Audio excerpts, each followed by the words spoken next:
Okay, I am back and I'm going to try my new camera for the first time. I think it's because it's now a widescreen instead of a small screen from my other camera. But anyway, here we go. I was at Joann's yesterday, and their Sherpa or imitation sheepskin, faux sheepskin fabric. I had a 50% off coupon, so I thought I'd try it. So anyway, this fabric, is this the wrong coupon? This is the wrong one. Anyway, this fabric is $24.99 on a normal basis. Yeah, no, I'm sorry. The Sherpa tan is, yeah, $24.99 a yard, so I got half a yard, which got it down to $12.50. And then I had a 50% off coupon, so it got down to $6.25. They only had, there was a big sale at Joann's. There was like, oh my gosh, we couldn't believe all the people that were there. Anyway, they had only two colors. They only had the tan and the dark brown, so I got the light tan color Sherpa or sheepskin, fake sheepskin, whatever you want to call it. They have some really pretty designs now too. They even have a, I think it's called like a leopard or different designs in the sheepskin, so it's real nice. But anyway, this is how you're going to make those Uggs.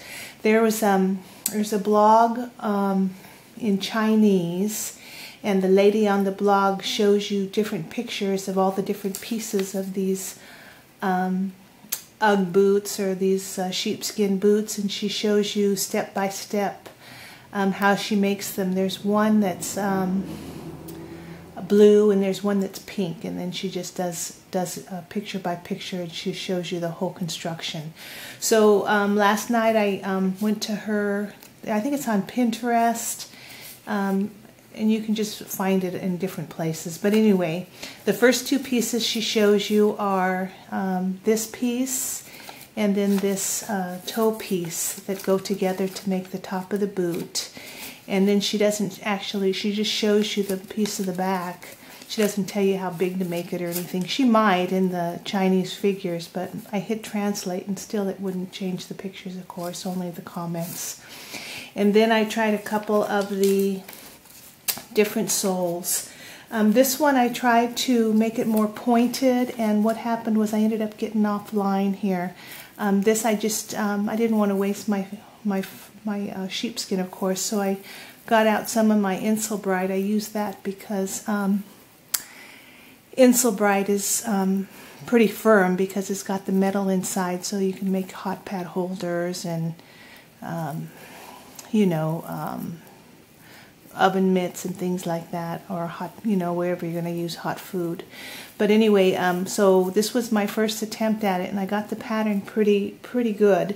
But then the next time I went, I took the tip of that toe and I cut it down a little bit. It was just a little bit too much because it sort of warped the front of the boot to the edge, so I went back to a more rounded toe. In her video, she does, like I said, she does a pink and a blue, but then she'll take a, she took a white pom-pom, and then she put a little pom-pom here on the white and the blue booties that she made. If I had the blue or the pink, I'd do that too, but I'm not going to do it for the brown. So this was just, like I said, an attempt to get the pattern right. And my first attempt at hand sewing with, I'm using quilting thread, and then I'm whip stitching all the way around the top, because once you work with this for a while, it will tend to separate. So you're going to want to whip stitch the top that you don't sew together. I think the reason why she used this little pom-pom on the front, because when you hand stitch this with that kind of a stitch, it tends to pull that, instead of leaving it open with the fur showing, it pulls that sheepskin up to the top, and you don't get that nice look that you do on regular Uggs. But that's just the way this method is on the hand sewing, because it's like a applique stitch all the way around. I guess you could call it a moccasin stitch also. But anyway, here's what it looks like on Kyla. Let me put this on. I'm putting it on with her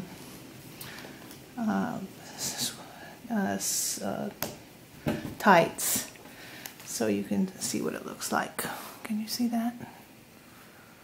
So that was the first one. It does kind of pucker on the bottom, but I think it's because it's my first one that I made and I wasn't quite sure how tight to pull my threads or how loose to pull them or whatever. I mean, you can put the little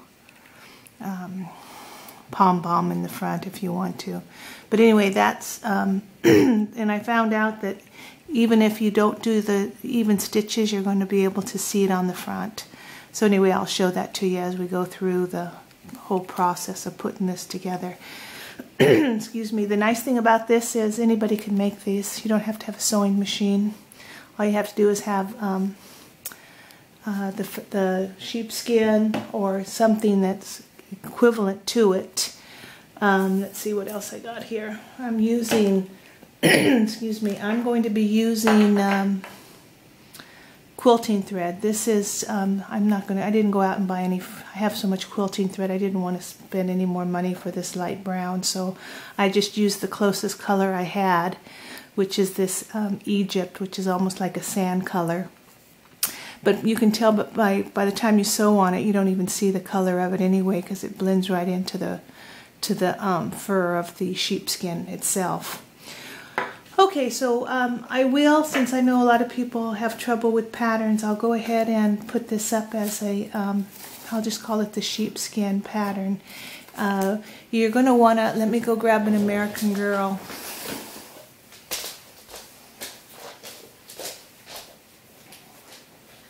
You're going to want to, on the American Girls, if you're going to use one of those, you're going to want to increase the pattern a little bit, because I made this to fit the Journey Girls, not the American Girls. It'll still fit, you'll still be able to, but you'll have that little opening there for the American Girls. So you're going to want to enlarge it just a little bit. You're going to want to keep the foot the same, but you're going to want to just make this front piece, this piece here, you're just going to want to enlarge it a little bit right here, so that when you do put the clip, or I mean put the, what do you call this?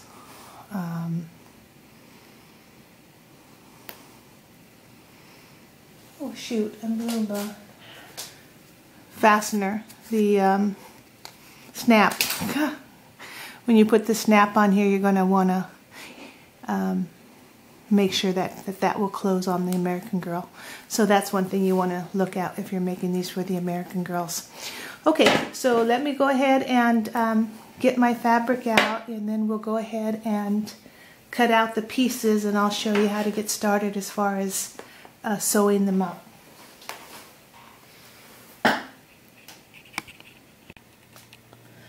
Okay, I am going to try taping at night. I hope it's not too dark in here, so I'm just going to do a real quick video just to see if you can see what I'm doing.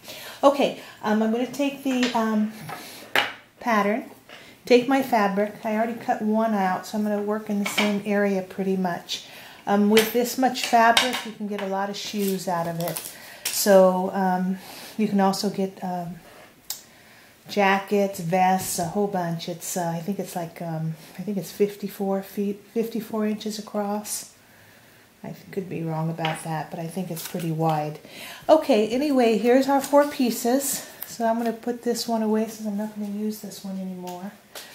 So when you cut one out, you're going to, if you're going to turn it over and cut it out the opposite way, because you want your snap to be on one side on one shoe and then the opposite on the other. So in this case, since this is upside down, we're going to want to, we cut out this one this way, now we're going to cut out this one this way.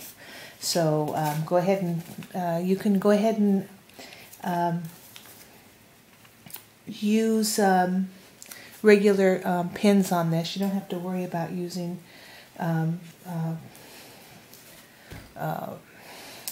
the freezer paper because they're such small little pieces.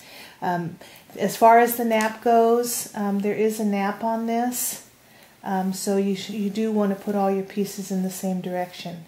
So in this case, I'm going to, this is the top, so then my next piece, I'm going to sew that here so it'd be right underneath it, just like this, in the same direction. Because this and this are actually going to be the same exact way. This is exactly the same on either side, so you don't have to worry about any of that. You just leave it the way it is. Okay, so then there's that.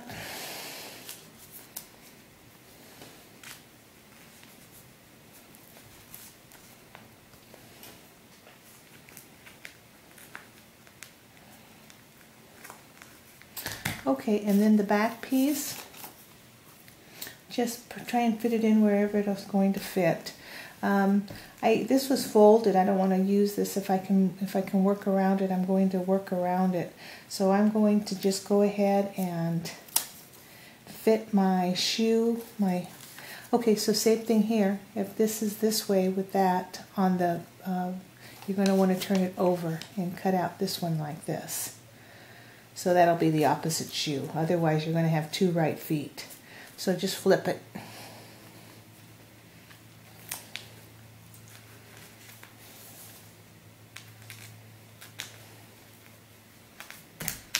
Okay, and now just the back piece. And I'm just going to put that right here on this edge right here.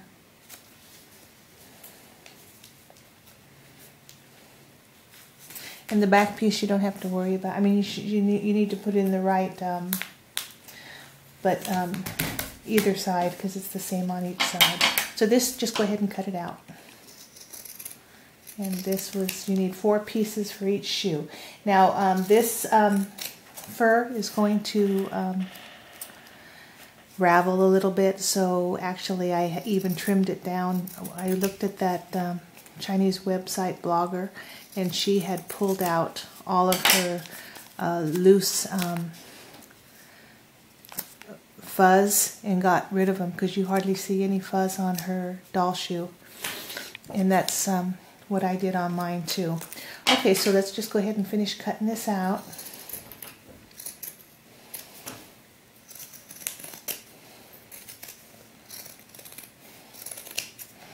Okay, so that is your 4 pieces, and that is your whole shoe, besides one little, she made 1 pair of shoes with a snap and 1 pair of shoes with Velcro.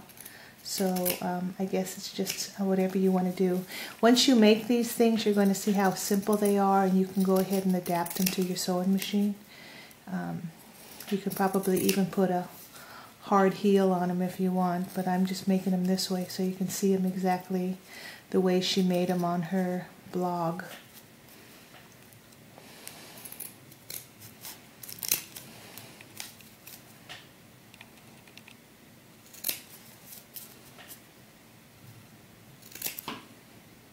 At first I didn't think I was even going to have to finish this stuff off because of the way the fabric was, and that's when I realized that that fabric does separate when you're sewing on it. You can also, if you want to make it simple on yourself, you can sew your snap-on before you sew this piece together, because then you don't have to do the whole shoe, hold the whole shoe in the one side of the snap is always going to be in the same spot. I'd wait until you put the shoe, construct the shoe before you put this one on, but this one is the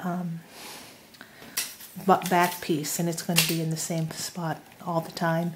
And then you can just work it, and you don't have to worry about doing it after you finish all the sewing. So then here we go.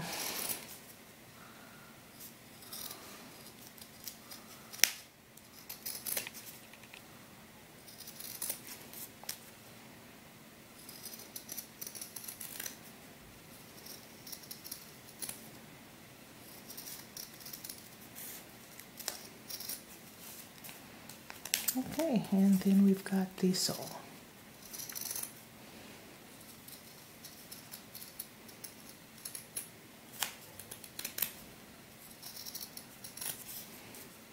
I'm going to make this just a wee bit bigger on this one, and I'll do it right on the pattern. The reason why is because maybe I won't have, if I make it just a little bit bigger, I won't have so many, it won't be so sunk in here. Well, we'll see. So I only made it a tiny bit, but see what I mean about all these little fuzzies? You can just go ahead and cut them off because you don't want them in your sewing anyway, so nobody's going to see the inside. So just go ahead and trim that little fuzzies down. Makes it easier to sew together too. Okay, so we've got 1, 2, the front of the toe and the back of the shoe, and those are your this is your left ugg, so this is your right ugg. Okay, so I'm going to go ahead and get my needle threaded since I didn't get that done, and I'll be back.